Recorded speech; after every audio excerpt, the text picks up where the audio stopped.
Hello again, everyone. Welcome to Cotton Grower Magazine's Cotton Companion podcast. This is Jim Stedman, editor of Cotton Grower, and I'm joined as always by my good friend and colleague, Beck Barnes. It's late July. We're heading into the dog days of summer. We've seen some droughty issues in parts of the Southeast and Texas, but some timely rains have been very helpful, especially for the dryland fields. And overall, we seem to be heading toward a much better crop than we've seen for the past 2 years. Even temperatures over the past week or so have moderated a bit, sort of going from sweltering to tolerable.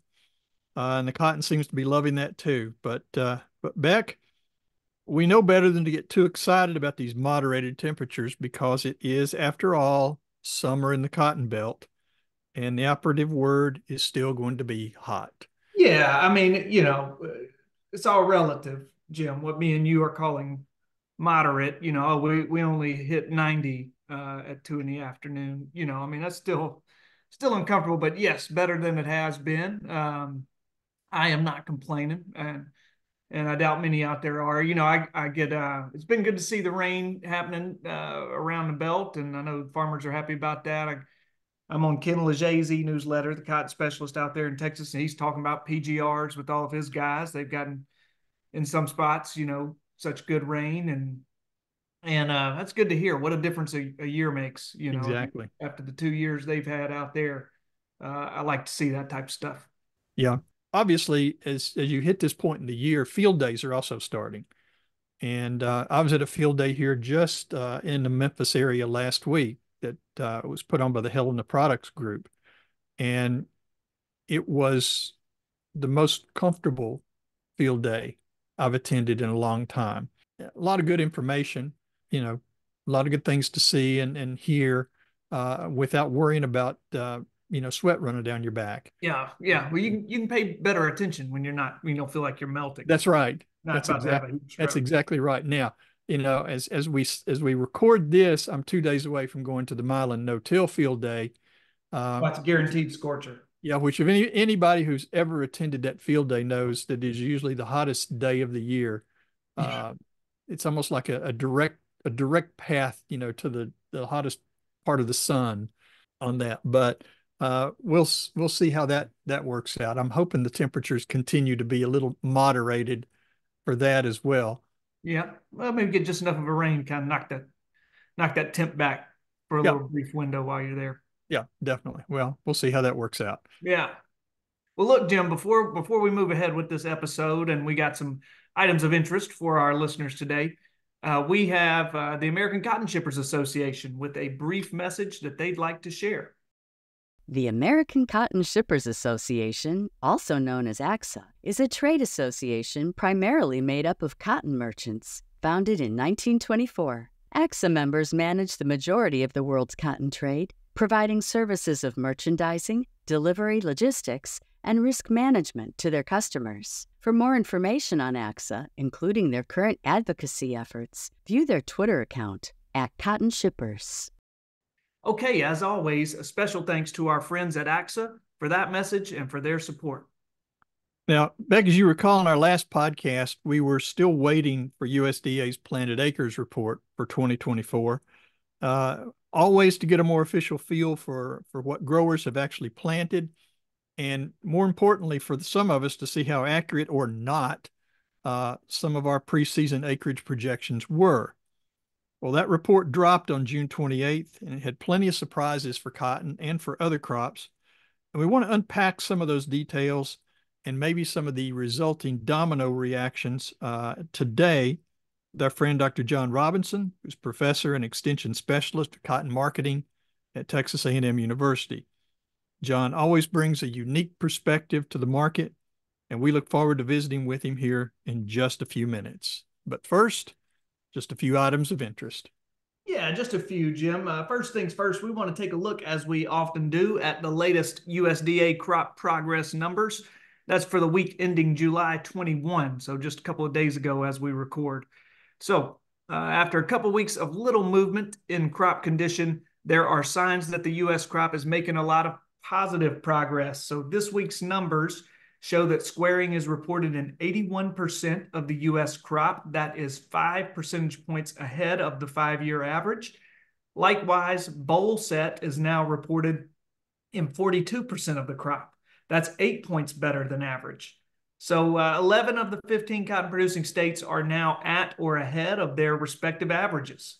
Overall, the crop is now rated 53% good to excellent, 29% fair, and only 18% poor to very poor. That is better numbers than we've seen for the past 2 weeks. So improving conditions out there. Also, Jim, also of interest, we'd like to welcome 2 new extension cotton specialists, both of whom hit the ground running earlier this summer. Dr. Jenny Dudak is the new Oklahoma State University cotton specialist, and Dr. Zachary Treadway is the new extension cotton and peanut agronomist for the University of Arkansas. Both are welcome resources to the growers in their respective states, as well as collaborative partners with other cotton specialists across the Cotton Belt. Yeah, and it's good. Those two states have been open for over a year now, and without a dedicated cotton specialist. So I know they're very happy to get those positions filled. I met Jenny at the Beltwide Conference back in January. Very sharp young lady. I think she's going to have everything under control out there pretty quickly, and I look forward to meeting and getting to know Zachary as well. Well, and speaking of specialists, we'd like to welcome Dr. John Robinson, professor and extension specialist cotton marketing at Texas A&M University, back to the Cotton Companion. John, we're glad to have you back. It's been an interesting few weeks in the cotton market, to say the least. Yes. The market has been doing some unusual things, and it may in fact be in response to what I would describe as an unusual summer situation. The market has been tanking. It is today as we speak, but it's been going on since mid-spring. We had a rally back in March. The old crop futures were pushing back up towards $1, and new crop was in the mid-80s. And then it's been a big slump since then. I can explain in a straightforward way the reason for the price weakness is because what was a net long speculative position held by the hedge fund group of speculators in cotton futures, they had bought prices higher. Well, they sold that off, but then they kept going. They went short. That is to say, they made a bet that prices were going lower. They took outright short positions, and they've built up a fairly large net short position that's just sort of sitting there. So it's like they're waiting for prices to go lower before they take their profits. Or in lieu of that, something bullish may happen. Something may happen to the production picture, to the supply picture, that'll ratchet down expectations, give expectations of a smaller crop maybe, which would scare these people. If they bought their way out of there, there's a potential for a little spring in the market if something scares those people out of the net short position that they're currently still holding. But in lieu of that, the speculative dynamics have pushed us down to what I would describe, what I expected to be our seasonal lows, 70 cents. We're under 70 cents today, just under it. That's what I expected to see in October, November, December. We've just kind of arrived a bit early. Well, I think back to, it's been kind of crazy looking at the market, particularly when you go back. Let's step back to like June 28th, when USDA issued their planted acres report. And we've talked about this ever since the first of the year. We've gone from projections of 9.8 million acres to 10.2 million acres to 10.7 million acres. And then suddenly we have apparently planted 11.7 million acres. And I want to take credit for it, actually, because 11.5 million acres is exactly what an egghead economist would have thought should have and would have been planted given price relationships, which is how egghead economists think. The ratio specifically of corn futures to cotton futures would historically have pointed to that range between 11 and 12 million acres. Mm-hmm. That's what we would think would result. That is what has resulted, at least until they may massage that number a little bit with certified acres data from Farm Services Agency. But if we're in the ballpark of a little over 11.5 million, then that sets us up for fundamentally the picture that USDA has first painted in May and has been holding on to since. And that is, you take 11.5 million acres and you take current crop conditions, which were higher. They've kind of slid to middle of the pack, historically speaking, but, decent enough crop conditions. Unusually, for July, it's been raining a lot in my world. Mm-hmm. We've had scattered and repeated rainfall events over a lot of Texas. And I'll tell you, just from driving around, you'll see a lot of dry land, complete stands of, 8-inch cotton plants out there in West Texas. They still have a ways to go, but they're there, which that's saying something. That's better than the previous 2 years. It's better than any kind of dry drought year sort of situation. We have a setup for possibly harvesting dry land and hopefully getting better yields out of our irrigated over here in the drier parts of the Cotton Belt. So depending on how it shakes out in the Mid-South, the Memphis territory, and then in the Southeast, I think we have a fairly decent chance of hitting somewhere close to what USDA is currently projecting, which is a 17 million bale crop. So you take that thought process one step further and say, all right, 17 million bales is more cotton than we've had in 2 years. If we actually produce that and we add 3-point-something million bales of carry in, that's a healthy 20 million bale crop supply. And then the question becomes, is demand going to rise to the occasion to balance that out? Or are we just going to add to ending stocks? And I think it's the latter. I'm not sure what the demand picture is. Nobody's rosy on demand. You can point to different indicators about what interest rates might do or what the Federal Reserve might do or what GDP might be, but I don't see any really bullish story from the demand side that would make me think that it's going to balance out a larger crop. If we produce 17 million bales, we may sell it after Brazil gets sold off. They may come buy ours, but it'll be at a lower price to make it move. Mm-hmm. So I don't have a very rosy outlook given the setup that we've got. And I'll throw in that caveat again. There is still room, even though I think that prices have fallen to the harvest time lows in anticipation of having 5+ million bales of ending stocks. There is still that chance of a little bit of short-term fireworks if something happens that scares those hedge fund shorts out of their current net short position. So that we could have a rally back to 80 cents. I wouldn't expect that to be the price come harvest time. I would expect us to be kind of in the ballpark of where we are.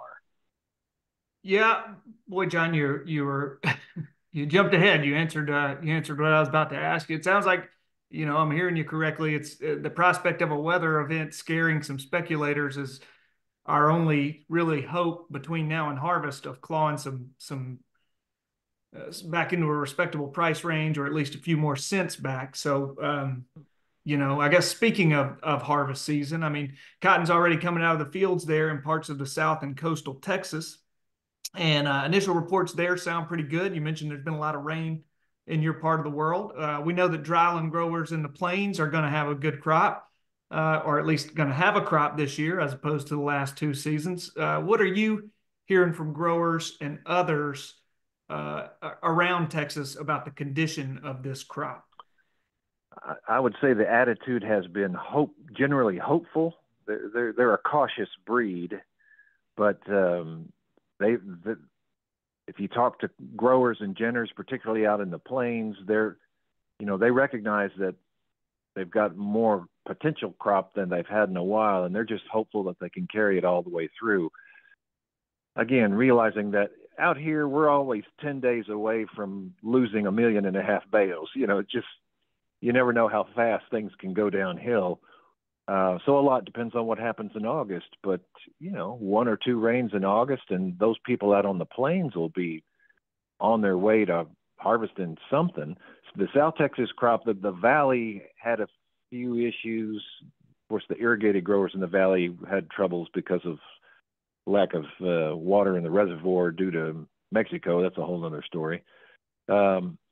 But the dryland people were doing somewhat okay, and they planted early, and they had a good crop going. There was a bit of a scare when Hurricane Beryl came barreling in, pardon the pun. And if that thing had come in a little south of where it did, it would have damaged a whole bunch of defoliated mature cotton. But it came in at Victoria, and it went up and east. It did about as minimal amount of damage as I could have imagined. So, and it watered parts of the state further north. So, like I say, so far this year we've been lucky. So we'll just have to see how it plays out. John, let me ask you a question that you know, and it's personal opinion at this point. I saw a quote this week that someone saying that the already slim chances of a farm bill reauthorization this year are wilting in the summer heat. I thought was an interesting way to put it. Any insider thoughts that you have, or maybe in talking with some of your colleagues about where that's going to stand, or are we just looking at, you know, they're going to, particularly with an election coming up, are we just going to extend what we currently have into next year and sort it out then? I don't have any direct knowledge.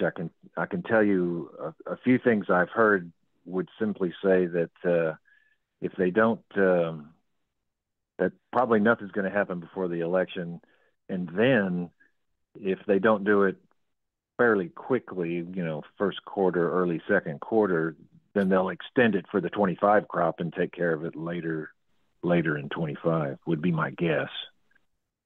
But I'll hasten to add I'm a private risk management person. That is, I deal with futures and options, and I deliberately stay away from policy questions. You're a politics expert today, John. We got you. We got you on the hook. Everybody heard it here first. Heard it from John first. That's right.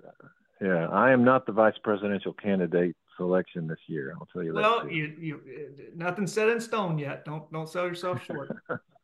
Yeah, I don't, you know, don't draw any conclusions yet. No. A lot of strange things have happened here in the last 2 weeks. So you got that right. Yeah. I tell my children this isn't normal. No, this is definitely not normal. But we're not here to talk politics, and I'm sorry I brought the subject up. But you know, for most growers, we're really kind of about halfway there with this year's crop. But that means there's still a long way yet to go. Talking with people not only in Texas but in other parts of the country. Given prices where they are right now with this projected 17 to 18 million bale production, what do growers need to do now to kind of protect themselves and be ready to market this crop? Well, if something does happen that causes a little what they'd call a short covering rally, and the market rallies up to 80 cents or so, I would act quickly on that to do some pricing, because I wouldn't just sit there and wait and say, well, if it went to 80, it'll go to 85. If it's a short covering rally, I think it's got a finite life. It might be brief. So I would say if it happens, take advantage of it sooner rather than later. You know, the only other thing I can say as an economist, which it's really more of just a prediction, when the price is this low, then, you know, there's the incentive is to not put too much money in the crop, be as economical as possible. That sometimes will translate to less mid-season, in-season inputs, less if they were going to add fertilizer, you know, not doing stuff which may detract from yield. So there's still a bit of balancing that may happen. We may harvest more acres but average yields may not be what we would normally expect, and that could be like I say, a reaction to prices, and we may wind up with somewhat fewer bales, and that may cause harvest time prices to be not quite as low as I expect. So there's still a lot of those kind of dynamics, balancing dynamics left to happen. Okay. I didn't answer your question because I don't know. That's a very political answer, John. Yeah. But no, well, I'm glad Beryl didn't cause any damage, and it actually turned out to be helpful. I know the guys in the Southeast are pretty happy with where their crop is right now. I think, some of the droughty areas up in Carolinas have kind of gotten some rain, so they're breathing a sigh of relief. But always watching the Gulf Coast, always watching the Gulf and what's happening this time of year. So we'll keep our fingers crossed and hope we don't get a major weather event to come through. But certainly appreciate you for taking time to join us today to kind of sort out where this year's crop and where the market stands. Like I said, I'm pretty sure we're going to have a few more surprises coming our way before harvest is complete. And, if nothing else, it gives us more to talk about.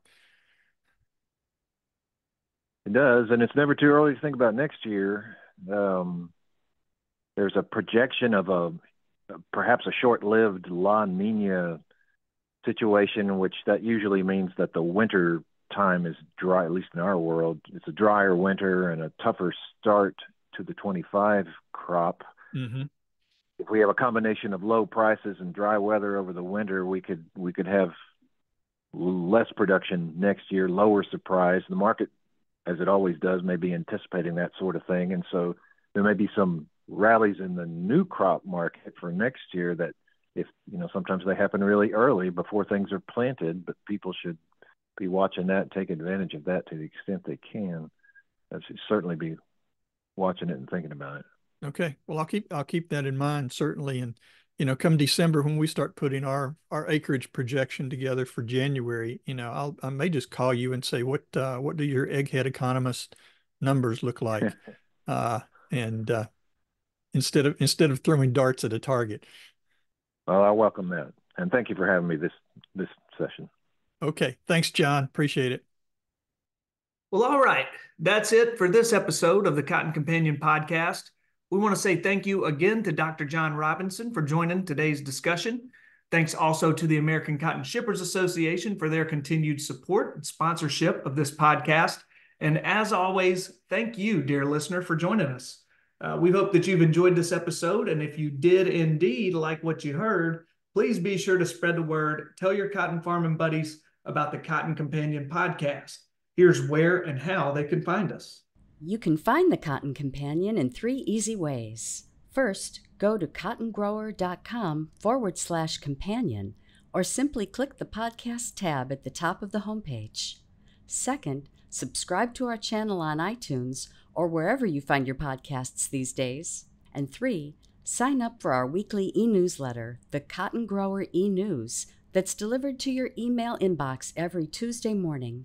You can do that by going to cottongrower.com/subscribe. Also, be sure to follow Cotton Grower on social media. We are at Cotton Grower Mag on Twitter, and on Facebook, you'll find us by searching for Cotton Grower Magazine. Cotton Companion Podcast is produced twice monthly by Tyler Hatch and Kim Henderson, our talented colleagues at the world headquarters for Meister Media Worldwide in lovely Willoughby, Ohio. I'm Jim Stedman. He's Beck Barnes. And we'll be back with you in a few weeks, the next episode of The Cotton Companion. Until then, stay cool and stay safe. 'Cause God made me a farmer. Yeah, he works and he works and he works and he works all day. God made a farmer. Yeah, he works and he works and he works and he works and he works all day. God made a farmer. Yeah, God bless the farmer. Whoa, whoa, whoa.